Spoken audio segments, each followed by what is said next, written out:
কেন জানি মনে হলো রেন্ডি অটনের রাগটা ছিল কোডির ওপর, কিন্তু বের করলেন ড্রিউ ম্যাকিন্টায়ারের ওপর। Hey guys, what's up and welcome to Shubham Dutta show.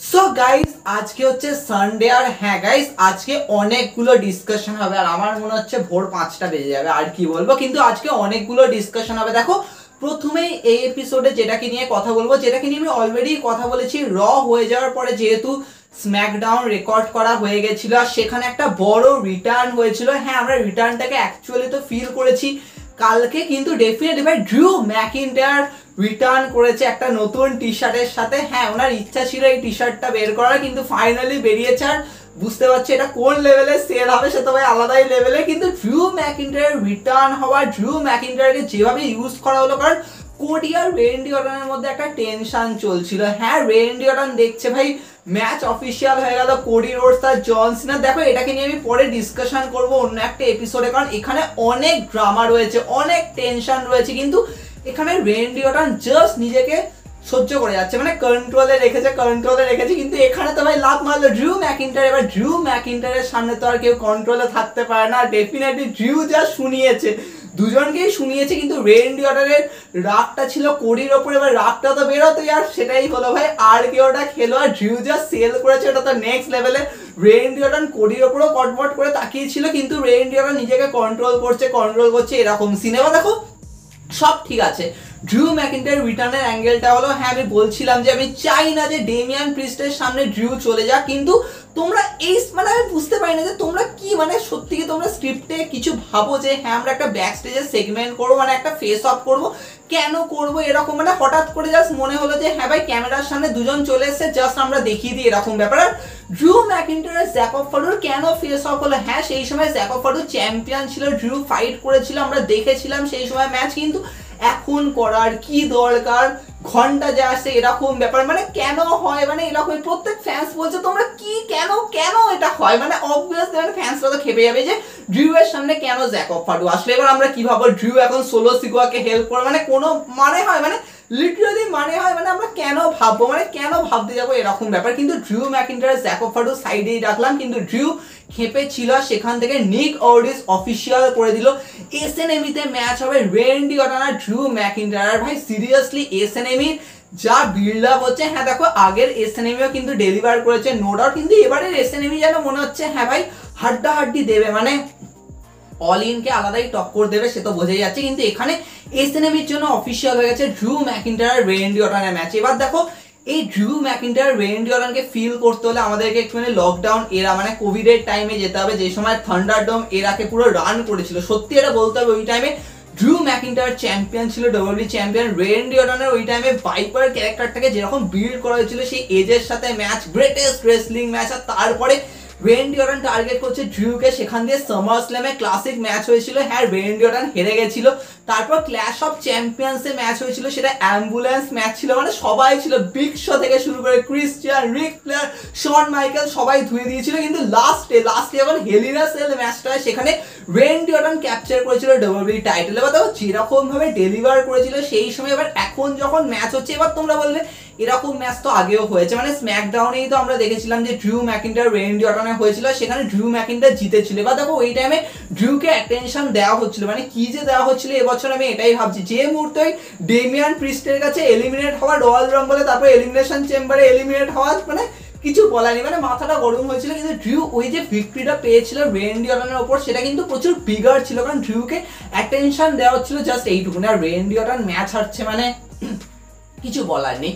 কিন্তু এই মুহূর্তে দেখো, এই মুহূর্তে কিন্তু এই ম্যাচটা কিন্তু প্রচুর বেশি ম্যাটার করে, কারণ তোমরা অনেকেই বলবে যে আগেও তো আমরা ম্যাচ দেখেছি সেখানে ড্রিউ জিতেছিল, তো এখানেও সেম হবে। কিন্তু কেন জানি মনে হচ্ছে রেন্ডি অর্টন ড্রিউ ম্যাকিন্টায়ার এই যে ম্যাচটা না, এটা কিন্তু অনেক কিছু মিনিং রয়েছে। দেখো, প্রথম মিনিং এটাই যে রেন্ডি অর্টন ফিউরিয়াস হয়েছে। ভাই রেন্ডি অর্টন কোডিকে বারবার বলছে আমি চাই তুই যেন জনকে হারাস, মানে উনি চান যেন কোডি চ্যাম্পিয়ন হোক। এবার দেখো এখানে অনেক কিছু পয়েন্ট রয়েছে, আমি বারবারই বললাম যে জন সিনার কোডির আমি ম্যাচকে নিয়ে ডিসকাস করবো, তখন আমি ডিসকাশন করবো এই টপিকটাকে নিয়ে। কিন্তু এখানে যদি আমরা ভাবি যে ড্রিউ আর রেন্ডি অর্টন এখানে কি ডান হয়ে যাবে, দেখো আমার তো মনে হচ্ছে না, কারণ এই মুহূর্তে ড্রিউ রিটার্ন করে যদি আমি মেনেও নিই যে ভাই রেন্ডি অর্টনকে উনি হারিয়ে দিলেন, তারপরে ড্রিউ কি করবে, তারপরে কি ড্রিউ জন সিনার সামনে আসবে বা জন সিনাকে কি চ্যালেঞ্জ করবে, সেখান দিয়ে কি এই ম্যাচটা মাল্টিপার্সন হবে। এবার দেখো অনেকেই বলছে জন সিনার কোডির ম্যাচটা মাল্টিপার্সন হতে পারে, কিন্তু আমার মনে হচ্ছে না। আমি অলরেডি ডিসকাশন করেছি কেন এটা মাল্টিপার্সন হবে না, আর এখানে কিন্তু অনেক ড্রামা রয়েছে, আর ডাব্লিউডাব্লিউ কিন্তু ওই ড্রামাটাকে বিল্ড করেছে, সেটা আমরা রেন্ডি অর্টনের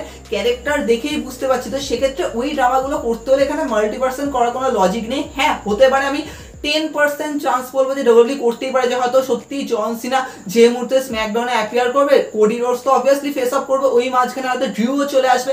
রেন্ডি অর্টন তো ভাই ড্রিউয়ের কাছে হেরে গেছে, মানে যদি এমন সিনটাই হয় তাহলে সেক্ষেত্রে রেন্ডিও তো ড্রিউকে ছাড়বে না, এখান দিয়ে ফেটাল ফোরের সিনটা হওয়ার চান্সেস আছে, আমি না বলবো না। কিন্তু ডাব্লিউডাব্লিউ অফিসিয়ালি যেরকম ভাবে গ্রাফিক্সটা বের করেছে ভাই, ট্রিপল এইচ অ্যাড্রেস করেছে এটা নাকি চ্যাপ্টার 2। এবার তোমরা ভাবো সেই সময় তো ভাই রোমিন রেন্স আর কোডির চ্যাপ্টার 2 ওইভাবেই সেট হয়েছিল রাসেলমেনিয়া আগের বছর, তাহলে এবারেও তো সেই চ্যাপ্টার 2টাই তো ভাই সামারস্ল্যামে লিড করছে। তো সেক্ষেত্রে চ্যাপ্টার 2 যেখানে হচ্ছে সেখানে মাল্টিপার্সন করার তো আমার কোনো লজিক লাগছে না। তো ড্রিউ এখানে ঢুকবে না সেটা বুঝতে পারলাম। তাহলে ড্রিউ এর অ্যাঙ্গেলটা কি, দেখো এখন তোমার মনে হচ্ছে ড্রিউ আর রেন্ডি অর্টনকে হয়তো আরো বেশি টানবে, আর এখান দিয়ে হয়তো সামারস্ল্যামে অ্যানাদার ম্যাচ হতে পারে। এবার এই যে ম্যাচটা এসএনএমিতে এটা কিছুভাবে একটা এন্ড হবে, এখন সেটা নো কন্টেস্ট হোক বা এমন কিছুভাবে এন্ড হবে। দেখো এই মুহূর্তে তোমরা অনেকে বলবে ভাই রেন্ডি অর্টনের সিনটা যা, মানে আগের বছর তোমাদের মনে আছে রেন্ডি অর্টনের কেভিন ওভান্সের হয়েছিল, সেখানে রেন্ডি অর্টনকে এমন পিটি দিয়েছিল, তারপরে রেন্ডি অর্টন লিটারালি রিটার্ন করেছিল, তারপরে মানে এবছর যেমন এলিমিনেশন চেম্বারে দেখেছিলাম। তাহলে এখানে কি তাহলে আমরা এটা ভাবো যে হ্যাঁ ড্রিউ ম্যাকিন্টায়ার রেন্ডি অর্টনকে প্রচুর পিটিয়ে দিল, দেখো এটা হলে প্রচুর আজব লাগবে, কারণ রেন্ডি অর্টনকে কিন্তু এখন ফোকাসে রাখা হয়েছে, নয়তো রাখতো না। হ্যাঁ উনি ব্যাকল্যাশে হেরে যাওয়ার পরে তারপরে কিং অফ দ্য রিং এর কোয়ালিফাইং রাউন্ডে এসেছিলেন, তো সেক্ষেত্রে অনেকে বলবে ভাই রেন্ডি অর্টনকে কিসের বুকিং দেওয়া হয়। কিন্তু এই মুহূর্তে ভাই ড্রিউ আর রেন্ডি অর্টনের এই সিনারিওটা একদিকে, রেন্ডি অর্টনের মধ্যে একটা ফ্রাস্ট্রেশন দেখা যাচ্ছে, সেটা আরেকদিকে, আর এটাকে যদি একসাথে করতে হয় তাহলে এখানে ভাই রেন্ডি অর্টনকে আমি জিততে হবে বলছি না, কিন্তু এই ম্যাচটা নো কন্টেস্টে বা ডিসকোয়ালিফিকেশনে বা এমন কিছু হয়তো ডাবল কাউন্ট আউটে এন্ড হলো, মানে নো কন্টেস্টে আমি বলবো যে এমন ভাবে কিছু ভাবে এন্ড হলো, কিন্তু এখান দিয়ে কন্টিনিউ হচ্ছে, আর সেটা হয়তো সামারস্ল্যামে যেতে পারে। এবার এখানে যদি স্টিপুলেশন অ্যাড করা হয় সেটা তো ভাই নেক্সট লেভেলের, কারণ রেন্ডি অর্টনকে একটুখানি বড় করে বুক করে। এবার দেখো এখানে আমরা রেন্ডি অর্টনের ড্রিউ ম্যাকিন্টায়ারের ম্যাচকে নিয়ে কথা বলছি, কিন্তু যদি আমরা ভাবি রেন্ডি অর্টনের ক্যারেক্টারে কি কোনো চেঞ্জেস আসতে পারে, ড্রিউ কি সেটা করবে, দেখো এটা হতেই পারে যে ড্রিউ যেরকম ভাবে মানে রোস্ট তো করে, তার সাথে সাথে একটু মানে মাইন্ড গেমও খেলা, সেক্ষেত্রে যদি এরকম হয়ে যায় যে ড্রিউ ম্যাকিন্টায়ার তো রেন্ডি অর্টনকে বলবে যে তুই কি করে ম্যাচ হারতে পারিস, তুই আগের বছর গুন্থারের কাছে হারলি, এবছর সিনার কাছে হারলি, তারপরে তুই কোডির কাছে হারলি, ও তো স্টুডেন্ট, তো তুই ওর কাছে কি করে হারলি। তো এখান থেকে রেন্ডি অর্টনের হিল ক্যারেক্টারটার বিল্ড আপ কি ড্রিউ এর থ্রু দিয়ে হবে। এবার দেখো আমি বলছি না যে ড্রিউ আর রেন্ডি অর্টন কোনোভাবে সেম পেজে আসবে, সেটা হলে তো ভাই নেক্সট লেভেল চলে যাবে, যে ওরাই হয়তো কোডিকে পিটিয়ে দিল বা এমন কোনো সিন হলো। দেখো অনেক কিছু না এখান দিয়ে ডিসকাশন করা যায়। এবার যদি আমরা এদিকে ভাবি যে ভাই জন সিনার কোনোভাবে ফেস টার্ন হতে পারে, তাহলে কি সত্যি মানে এখানে দিয়ে এরকম হলো যে ওরা দুজন জন সিনার কোডিকে পিটিয়ে দিল, সেখান দিয়ে মানে জন সিনার ফেস টার্নটা এমন ভাবে সিন ক্রিয়েট করলো যে ভাই কোডির সাথে সেম পেজ হয়ে, দেখো অনেক কিছু এখানে কিন্তু লেয়ার অ্যাড করা যায়। কিন্তু আমার কেন জানি মনে হচ্ছে ডাব্লিউডাব্লিউ না এখানে এমন একটা সিন করবে ভাই রেন্ডি অর্টন আর ড্রিউ ম্যাকিন্টায়ারের এই ম্যাচটাকে না আনফিনিশ অ্যাঙ্গেলে নিয়ে যাবে, সেখান দিয়ে সামারস্ল্যামে আরেকটা লিড করতে পারে, অথবা তার সাথে সাথে আমরা রেন্ডি অর্টনের হয়তো ক্যারেক্টারেরও কিছু একটা প্রোগ্রেশন দেখবো, যে হ্যাঁ উনি ফিউরিয়াস হচ্ছেন, কারণ উনি কিন্তু টাইটেল অপরচুনিটি কিন্তু পাননি, মানে হেরে গেছেন কোডির কাছে। তো এখান দিয়ে রেন্ডি অর্টনের ওই যে ফেটে পড়াটা, ওই সিনটা কিন্তু কোথাও একটা লিড করতে হবে, এখন সেটা কোথায় হবে সেটাই বড় ব্যাপার। তবে তোমাদের কি মনে হয় কমেন্টে জানাতে পারো। দেখো আমি এটাকে নিয়ে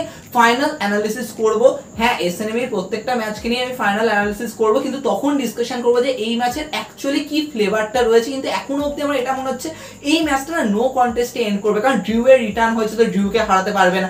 রেন্ডি অর্টন অলরেডি হেরে তো গেছে, কিন্তু স্টিল রেন্ডি অর্টন ফিউরিয়াস আছে, তো রেন্ডি অর্টনকে হারানোটা খুবই আজব লাগবে। এবার তোমরা বলতে পারো সামারস্ল্যামে যেমন হয়েছিল ভাই রেন্ডি অর্টন আর ড্রিউ ম্যাকিন্টায়ার হাড্ডাহাড্ডি তো গেছিল, কিন্তু লাস্টে ওইখানটায় কি হয়েছিল ভাই ড্রিউ হঠাৎ করে ঘুরিয়ে পিন করে দিয়েছিল, এরকম ছিল। তো সেরকমও তো হতে পারে, কিন্তু সত্যি যদি এটা হয় তাহলে বুঝতে পারবে রেন্ডি অর্টন ড্রিউকে ছেড়ে দেবে না। সেই সময়ের মতো যদি ফিউড হয় ভাই ড্রিউ আর রেন্ডি অর্টন, মানে এই মুহূর্তে ড্রিউ এর যা ক্যারেক্টার, রেন্ডি অর্টন ফিউরিয়াস, তো এটা কিন্তু নেক্সট লেভেল যাবে। আমার মনে হচ্ছে হ্যাঁ ভাই ফ্যান্সরাও চাইবে সামারস্ল্যাম অবধি যেন এটা লিড করুক, কিন্তু এটা অ্যাকচুয়ালি ম্যাচ কিন্তু নয়, এটা কিন্তু একটা অন্যদিকে ইন্ডিকেট করছে, সেটা হচ্ছে রেন্ডি অর্টন কোডির ওপর টার্ন করছে কিনা। তো সেটা হয়তো আমরা সামারস্ল্যামের মেন ইভেন্টে অ্যারাউন্ডে দেখবো। দেখো ওটাকে নিয়ে আমি আলাদা ডিসকাশন করবো, কিন্তু এখানে মনে হচ্ছে Randy Orton Drew McIntyre just build করার মেন কারণ রেন্ডি অর্টনকে একটুখানি ফিউরিয়াস করা, রেন্ডি অর্টনকে অ্যাটেনশন দেওয়া। তবে তোমাদের কি মনে হয় কমেন্টে জানাতে পারো। হ্যাঁ আমরা এই ম্যাচটাকে নিয়ে আরো ডিসকাশন করবো, অনেক কিছু আসবে, দেখা হবে নেক্সট এপিসোডে।